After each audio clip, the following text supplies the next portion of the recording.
Israel dan Palestina telah terlibat konflik panjang dari akhir tahun 2023 lalu. Konflik ini menyebabkan kerugian amat besar bagi kedua pihak. Palestina mengalami banyak korban jiwa pada warga sipil, Israel pun sebagai negara penyerang juga mengalami banyak kerugian dari sisi anggaran militer yang harus mereka keluarkan. Meski sudah bertempur setahun lebih, namun Israel tetap gagal menguasai jalur Gaza di Palestina. Sementara dari sisi masyarakat Gaza, mereka berhasil mempertahankan tanah air mereka, meski mengalami banyak kerugian secara ekonomi dan korban jiwa. Pada tanggal 7 Oktober tahun 2023, kelompok militan Palestina yang dipimpin oleh Hamas melancarkan serangan berskala besar terhadap Israel, yang menjadi titik awal eskalasi terbaru dalam konflik Israel-Palestina. Serangan tersebut dikenal dengan nama Operasi Banjir Al-Aqsa, dan dianggap sebagai salah satu operasi terbesar yang pernah dilakukan Hamas terhadap Israel.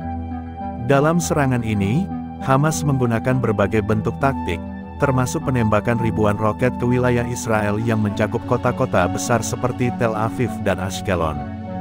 Roket-roket ini menyebabkan kerusakan luas pada infrastruktur sipil, rumah-rumah penduduk, dan fasilitas umum. Selain itu, Hamas berhasil menembus tembok pembatas yang memisahkan jalur Gaza dengan Israel. Ratusan militan menyusup ke dalam wilayah Israel melalui darat, udara, dan laut menggunakan alat seperti drone, paragliders atau layang gantung, dan terowongan bawah tanah. Para militan menyerang pos-pos militer dan permukiman Israel di dekat perbatasan Gaza, yang mengakibatkan pertempuran sengit di lapangan. Mereka juga menyerang pangkalan-pangkalan militer serta menguasai sejumlah desa dan kota kecil untuk waktu yang singkat. Serangan ini dilaporkan juga dengan aksi penculikan warga sipil Israel, termasuk perempuan dan anak-anak, yang kemudian dibawa ke Gaza sebagai sandera. Selain itu, tindakan penyerangan terhadap warga sipil di rumah mereka dan di tempat umum menambah tingginya jumlah korban jiwa. Serangan ini terjadi secara simultan, menimbulkan efek kejut besar bagi Israel, yang mengakui adanya kegagalan intelijen dalam memprediksi dan mencegah serangan tersebut. Serangan Hamas ini disebut juga menewaskan 1.000 orang Israel. Dalam beberapa jam pertama serangan, ratusan warga Israel tewas dan ribuan lainnya terluka. Selain itu, Hamas mengklaim serangan ini sebagai respons terhadap tindakan Israel di Masjid Al-Aqsa dan blokade yang melumpuhkan Gaza selama bertahun-tahun. Serangan ini memicu respons besar dari militer Israel, yang melancarkan serangan udara besar-besaran ke Gaza sebagai balasan. Peristiwa ini menjadi awal dari eskalasi panjang yang menyebabkan kerusakan besar dan korban jiwa di kedua pihak. Pada tanggal 7 Oktober tahun 2023, Hamas melancarkan serangan berskala besar terhadap Israel, yang dinamai Operasi Banjir Al-Aqsa. Serangan ini menjadi salah satu yang terbesar dari Hamas ke negara Israel. Serangan ini menghancurkan bangunan sipil, infrastruktur publik, serta menyebabkan korban luka dan tewas di kalangan warga sipil. Serangan serentak ini mengejutkan Israel, yang mengakui kegagalan intelijen dalam mendeteksi rencana Hamas. Israel merespons dengan melancarkan serangan udara besar-besaran ke jalur Gaza, menargetkan infrastruktur Hamas dan wilayah padat penduduk, yang memicu eskalasi konflik menjadi perang penuh selama beberapa bulan berikutnya. Setelah serangan Operasi Banjir Al-Aqsa oleh Hamas pada tanggal 7 Oktober tahun 2023, Israel melancarkan serangan militer besar-besaran terhadap jalur Gaza yang berlangsung hingga akhir tahun 2024. Serangan ini menjadi salah satu kampanye militer terbesar dalam konflik Israel-Palestina. Israel menggunakan berbagai taktik militer, termasuk serangan udara intensif yang melibatkan jet tempur dan drone bersenjata, penembakan artileri, serta invasi darat dengan kendaraan lapis baja dan pasukan infanteri.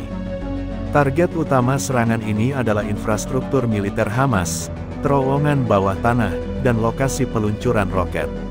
Namun, serangan ini juga menghancurkan banyak bangunan sipil, fasilitas kesehatan, sekolah, dan layanan publik lainnya, menyebabkan penderitaan besar bagi warga Gaza. Dampak serangan tersebut sangat destruktif bagi Gaza. Lebih dari 163.000 bangunan dilaporkan rusak atau hancur, mengakibatkan ribuan keluarga kehilangan tempat tinggal. Korban jiwa di pihak Palestina, termasuk militan dan warga sipil, mencapai lebih dari 46.000 orang, dengan ratusan ribu lainnya terluka.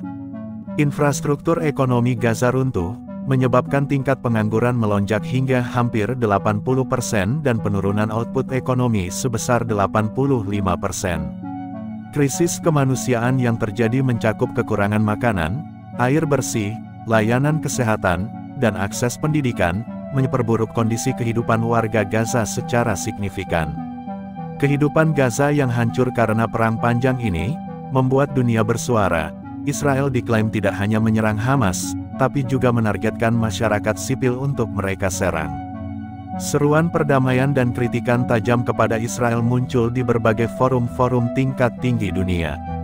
Namun Israel tetap dalam pendiriannya. Serangan tanggal 7 Oktober tahun 2023 dari Hamas akan menyerang harga diri mereka, sehingga membalas serangan itu tanpa henti selama berbulan-bulan. Sementara itu, di pihak Israel, meskipun dampaknya tidak seberat Gaza, konflik ini tetap menimbulkan kerugian besar. Lebih dari 1.000 warga Israel, termasuk warga sipil dan tentara, tewas akibat serangan Hamas dan konflik lanjutan. Israel juga menghadapi beban ekonomi yang meningkat drastis, dengan pengeluaran militer bulanan melonjak dari 1,8 miliar dolar Amerika menjadi 4,7 miliar dolar Amerika. Pertumbuhan ekonomi melambat akibat ketidakpastian keamanan dan penurunan aktivitas bisnis. Selain itu, masyarakat Israel harus hidup dalam ketegangan akibat ancaman roket Hamas yang terus-menerus mengganggu kehidupan sehari-hari mereka. Konflik ini tidak hanya menghancurkan secara fisik, tetapi juga membawa dampak psikologis dan sosial yang mendalam di kedua belah pihak. Krisis yang berkepanjangan ini meninggalkan luka mendalam, dengan perdamaian tampak semakin sulit dicapai. Konflik ini berlangsung panjang selama lebih dari setahun, di mana Israel terus-terusan mengirim serangan ke Gaza yang tidak hanya menyasar Hamas, tapi juga warga sipil. Setelah lebih dari setahun konflik intens antara Israel dan Hamas, kesepakatan gencatan senjata dicapai dan mulai berlaku pada tanggal 19 Januari tahun 2025. Perundingan untuk mencapai kesepakatan ini difasilitasi oleh Amerika Serikat, Mesir, dan Qatar, yang berperan sebagai mediator utama dalam proses negosiasi. Proses perundingan ini berlangsung di Qatar. Kesepakatan ini melibatkan beberapa fase penting. Pada fase pertama, Hamas setuju untuk membebaskan 33 sandera, termasuk anak-anak, perempuan, dan individu lanjut usia, sebagai pertukaran dengan ratusan tahanan Palestina yang ditahan di penjara Israel. Selain itu, Israel akan mengizinkan masuknya 600 truk bantuan kemanusiaan ke jalur Gaza setiap hari, memberikan bantuan yang sangat dibutuhkan bagi penduduk yang terdampak perang. Perdana Menteri Israel, Benjamin Netanyahu, menyatakan bahwa kesepakatan ini merupakan langkah penting menuju perdamaian yang lebih permanen, meskipun tantangan masih ada di depan. Sementara itu, Presiden Amerika Serikat, Joe Biden, menyambut baik kesepakatan ini dan menekankan komitmen Amerika Serikat untuk mendukung proses perdamaian di Timur Tengah. Meskipun kesepakatan ini memberikan harapan bagi stabilitas di wilayah tersebut, beberapa pihak skeptis mengenai keberlanjutan gencatan senjata ini. Ketegangan politik internal di Israel dan tujuan yang bertentangan antara Israel dan Hamas menimbulkan pertanyaan tentang kemampuan kedua belah pihak untuk mempertahankan perdamaian jangka panjang. Apalagi gencatan senjata ini terjadi setelah Amerika mengalami musibah kebakaran hebat dan ekonomi Israel mulai melemah karena beban militer yang besar. Yang artinya, jika situasi mulai kembali seperti semula, jika ada lagi pemantik konflik baik dari pihak Israel maupun Hamas, perang dengan eskalasi konflik yang sama bisa kembali terjadi.